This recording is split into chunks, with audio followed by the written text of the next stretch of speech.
So, of course, while Amanda Gorman stole the show at the inauguration, we got to give it up for President Biden because he did what he needed to do. And I think all of us have seen in his journey someone who has moved from a life early in his early years where he was probably more driven by ego and ambition. And we certainly know that the country has suffered from some of the mistakes he's made, from how he handled Anita Hill to the three strikes you're out and that.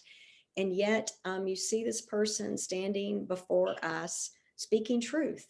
Um, it was a historic inauguration. And of course, everyone pointed out that there were two words spoken that have never been spoken by a president in an inauguration: white supremacy. And in an odd way, only a 78-year-old white guy could do that, right? I mean, it wouldn't have been the same from Mayor Pete. It wouldn't have been the same from Kamala. I mean, to say it, and wasn't it amazing how, like, who can argue with that, right? I mean, you can't start a country on genocide and enslavement and not have white supremacy be at the core of it. But when he said it, isn't there just some beautiful way that it sort of like loses some of its power? And you're like, if we can name that, we can start taking it down.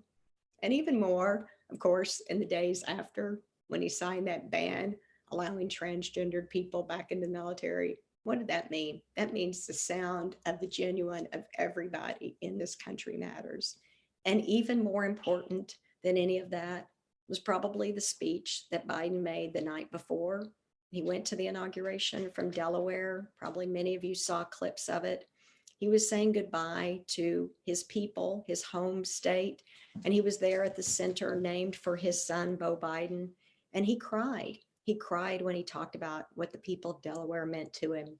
And the tears just ran down his cheeks. And I read more than one account from men, black and white, saying what that meant, saying, I showed it to my 9-year-old over and over again.